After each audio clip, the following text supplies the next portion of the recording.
let me tell you guys something. I bought new headphones and mm, I don't know if it makes a difference for you guys, but for me in the studio, i.e. my bedroom, it really does make a difference. Like I can hear myself so nicely, so crispy, and I am loving every moment of it. But hey guys, let me not digress. Welcome to another episode of This May Be Nothing.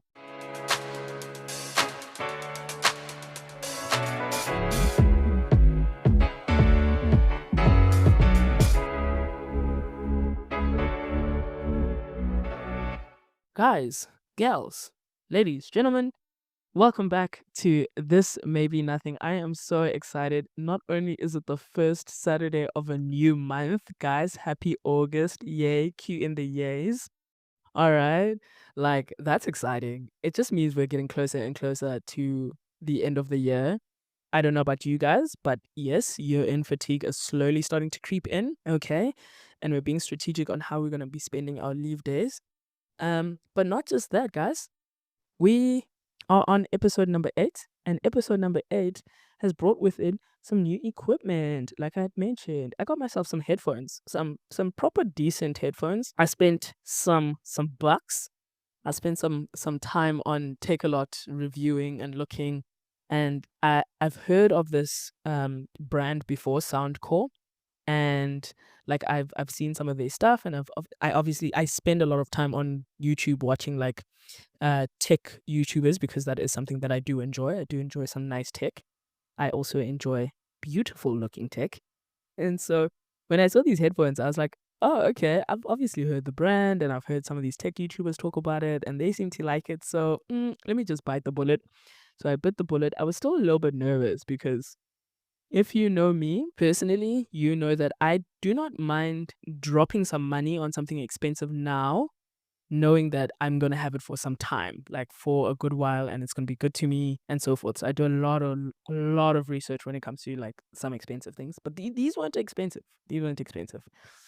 Or for what it offers versus some of the other brands in the market, these are definitely not expensive. Okay. But anyways, guys, I digress. Welcome back to This May Be Nothing. This is the podcast, if you do not know, where we spiral together, we reflect, we double back, and somehow land on something that makes emotional sense. How we get there, I do not know, but I love that for us, and I love the fact that we get there.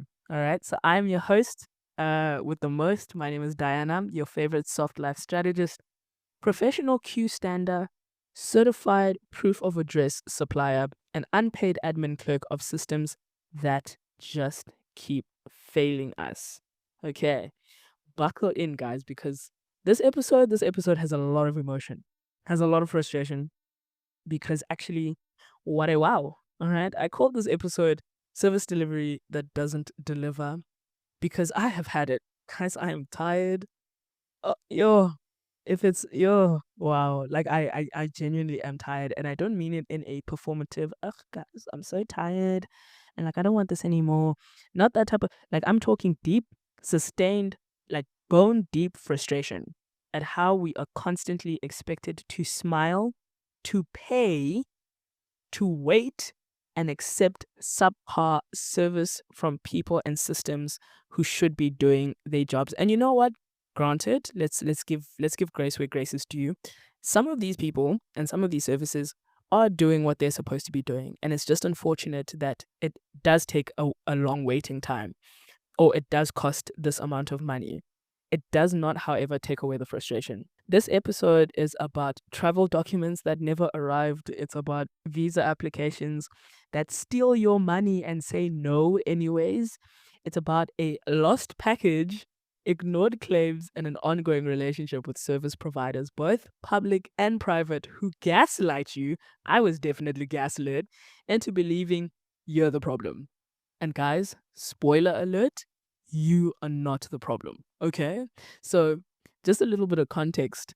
I was going to record a completely different episode, right? And I think I spent like 2 hours or so just recording and deleting and recording and deleting. And I was just like, this is not sitting right. I do not know what's going on. And quite frankly, my energy was also just dipping. And I remember I just said, you know what? I'm going to park this. we're going to leave it for now. I'm going to come back to it. Let me sleep. Let me get some rest. Let me eat some dinner. Let me get some rest. And then I'm going to come back and we'll figure this out.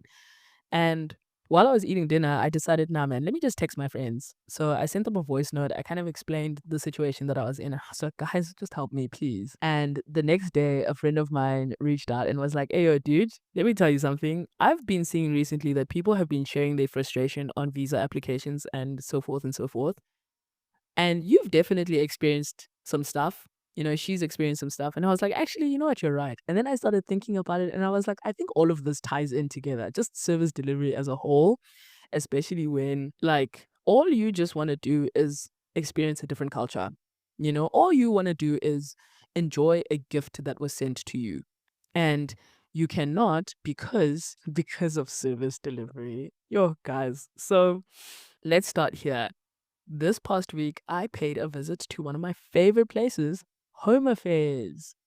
And just for context, 18 months ago, I applied for a travel document. 18 months ago, last year, February, I walked into the office and I applied for my travel document. And 18 months later, I have nothing. And it's just a travel document. It's not a new identity, not a complicated citizenship claim, just paperwork confirming that I exist and I am allowed to leave the country. So you're probably sitting there and you're wondering, why am I using the words travel document instead of passport? So travel documents are issued to non-citizens, right? Permanent resident holders.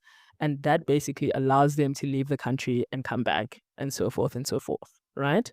Whereas you guys know what passports are. If you are a citizen of the country, you're granted a passport if you apply for it and so forth. But I think one of the reasons why it has taken so long, because when I think about it, like I submitted every document to the point where I had copies of like the original documents. I had 2 copies of each thing. One was certified and one wasn't, just because, like, just in case they didn't want a certified version of it. So I had copies of everything and I copied it twice. I walked in there, I booked the appointment, I was there on time and everything. I stood in the queue. I didn't stand for too long because of the booking system. And 18 months later, I'm still waiting for this thing. And it, like, in hindsight, like, let's give grace where grace is due. It makes sense that it's taking this long because in recent years, there has been a massive spotlight on all these fake documentation that is going around, and people are using fake documents to basically do everything and anything, like apply for schools and whatnot. And we're not going to turn this into like a political conversation. We're not going to bring up, I mean, I am bringing up now, but we're not going to talk about Operation Tuduza and all of that and illegal foreigners and we're talking about my experiences here right now. Okay. And so in hindsight, like, I get it. I get why they have to do such a thorough check. So they have to verify my permanent residence. They're verifying all of that with my fingerprints and they're ensuring that I didn't do anything shady to get the things that I have. And I get it, but it's still so frustrating. Like 18 months later, and I'm still being told, like, no, we're still verifying everything. They have to verify my fingerprints. They have to verify my signatures. At some point, I was even like, I'm pretty sure you're also verifying the relationship I have with my ancestors. I don't know, but I get it, But damn, like 18 months is a long time. At some point, I remember kind of sitting across from this guy who was telling me the status of the application, and he was just like, well, nothing has changed. So maybe go back and chat to this.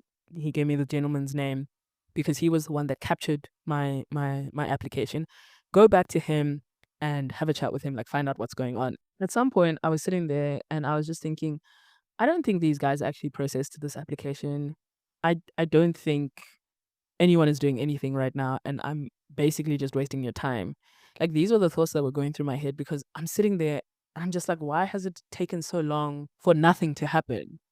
And when I sat with this guy and he explained to me kind of what was going on, and he was just like, hey, dude, I'm going to be real with you. Like, I still have guys with applications from 2023, even earlier than that. I'm just sitting there and I'm like, actually, there's no point in kicking and screaming and causing a scene because I am pretty sure that you are doing your job because of the things that have transpired in recent years. And like, what can I do except wait and wait and wait some more. We expected to sit quietly, except it's not even inefficiency, but it feels like it, right? And just believe that one day someone is going to call. And you know what? At this point, I hope so. Like, I am praying to my God that somebody calls me and I'm just able to receive this document and travel and see the world and experience new things and see family. If anything, more than anything, I just want to see family that live in other parts of the world as well. So yeah, that sucks. Let's talk about visas, okay? Because then you have your travel documents here, and now you still have to get a visa. And if you have a weak or mid-tier passport, you already know traveling anywhere outside of your country is an event. It is not just, oh, you book the flights and you go. It's a full-on application process. Like, I know people who have spent weeks preparing for a visa document or the visa application, like, and they provide literally everything: proof of funds, bank statements, a letter from their employer, an invitation letter from someone in that country that they're visiting, travel insurance, accommodation bookings, return flight confirmation, and sometimes even a written letter explaining why they want to go to that country and why they promise that they will actually come back. All of that, at this point, all that's missing is like blood samples and a urine test and goodness knows what else. Like all of that, and still visa denied. And what's worse, and the thing that frustrates me just as much as it like frustrated my friend, was the fact that they keep the money. Like, you spend thousands of rands and and you take off time and you go to these places and you stand in the queues and you do all of this thing and you pay the thousands of rands, and they keep the money. Like, I don't get it. I don't. The visa fee, non-refundable. The admin cost, non-refundable. The emotional labor, absolutely not refundable. Imagine getting rejected for something and still being expected to say, thank you for the opportunity to apply. What? Ha Guys? Ah, my word. I told you there's a lot of frustration. And the thing is, they don't owe you an explanation. They don't tell you the why. There's no appeal process, no transparency, just unfortunately and vibes. Meanwhile, people from stronger passport countries are just out here backpacking through 5 countries with nothing but a carry-on bag and confidence. Guys, we are not the same. You know what? In all honesty, this isn't just a government thing. Corporates, it's same energy. All of them, same energy. So I have family that live in Europe, and they got me a few things, and they were sending me a package from Europe, and it was just standard delivery because it's, you know what, it's fine, it's not pressing, like it will get there when it gets there. So standard delivery. They put insurance on it because it was a valuable gift, and everything was in order. They actually took a photo of the box and all its content, and they sent it to me, and they were like, hey, you must keep this with you so that when you open the thing and like everything is in there. And I was like, okay, cool, granted. Everything is Gucci on my side. All right. And then we waited because it was leaving Europe to come to South Africa. And, if you know anything about logistics, these things are not like overnight. Like, it doesn't just come in 3 to 5 working days, right? These things take time. So I waited, and then I waited. 1 week turned into 2, 3, 4, 5 weeks. And then we were just like, hold on, wait a minute, something's not right here. So then we checked the tracking number, and we waited some more. And then at some point, we're just like, something genuinely is wrong. So then we started calling, and we called some more, and we called some more. And then we realized, no, something really is wrong, because it went to the point where I was calling the South African post office, and I was even calling the post office that's at the airport, because this thing was coming with a plane, obviously. I called the post office that's in the airport, and I was like, guys, what do you mean you don't know where this package is? How is it that this doesn't make any sense? This thing has a barcode that you'd have to scan and do this and what. Like, how do you not know where this package is? And then the lady on the other end of the call was like, yeah, these things happen all the time. They say that they sent it when in actual fact that they haven't, da da da da da. So you have to check with the sender and what's going on over there. So I let my family member know. I was like, hey, dude, nothing is here.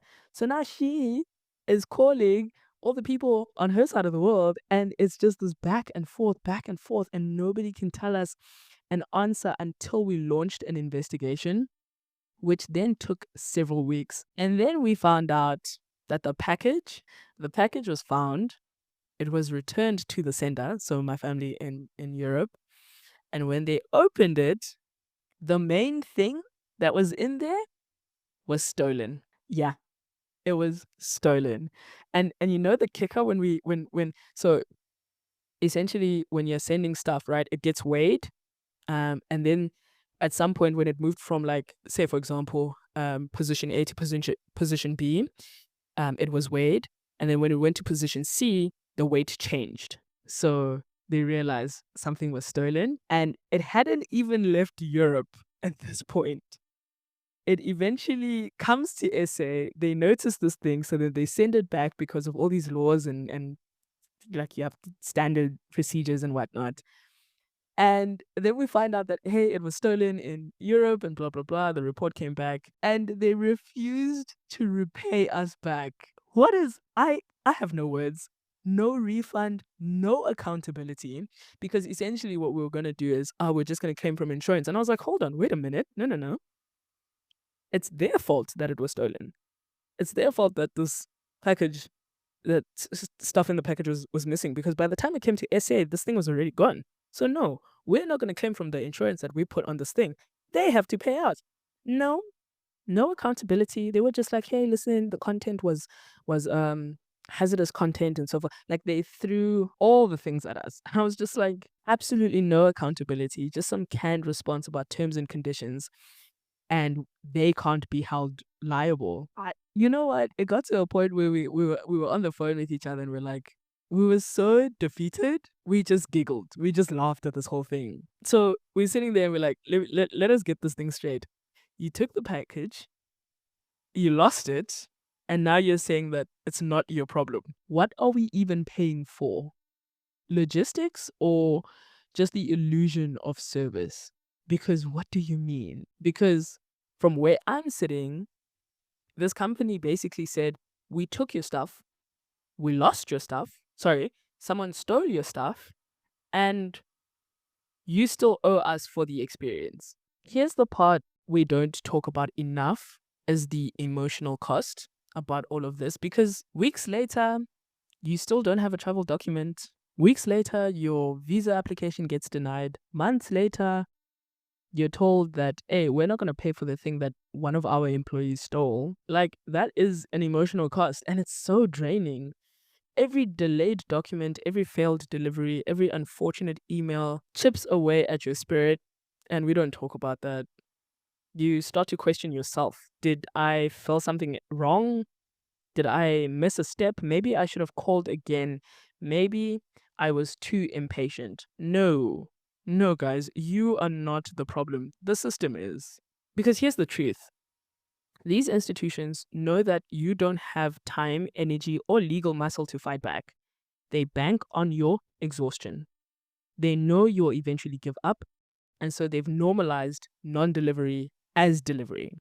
And it creates this low-level grief, this grief of being unheard, the grief of being powerless, the grief of watching other people access things that you are locked out of. Not because you don't qualify, but because someone didn't feel like doing the job that day. And that's what it feels like. But like I said, let's give grace where grace is due. Sometimes, you know what?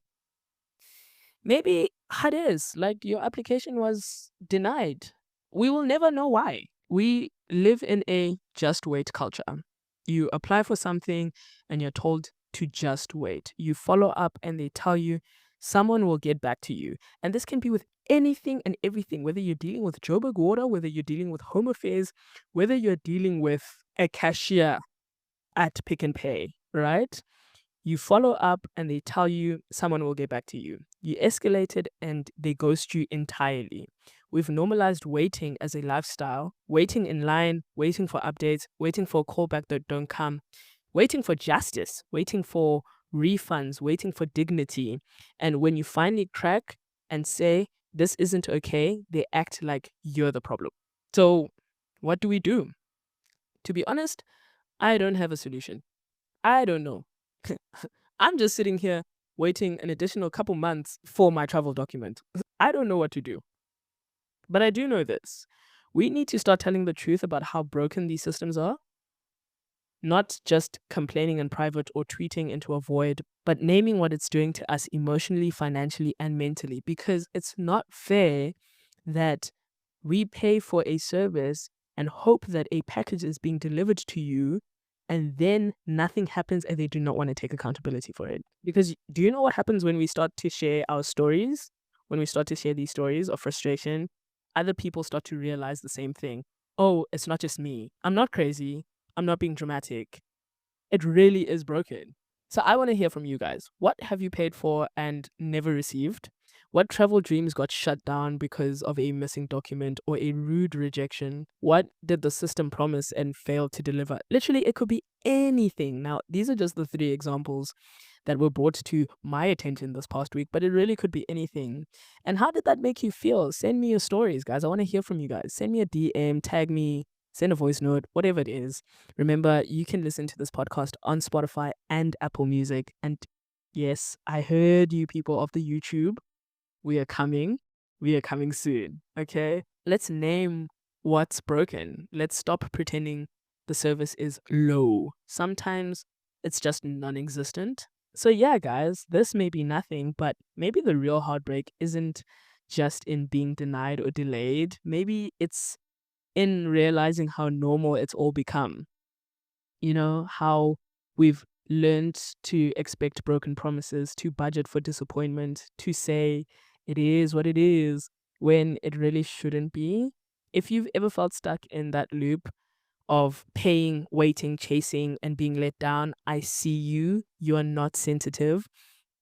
You are not sensitive. You are not overreacting. You're just someone who still expects care in a world that keeps outsourcing responsibility. And that expectation, that hope, that's not naive. It's necessary, guys.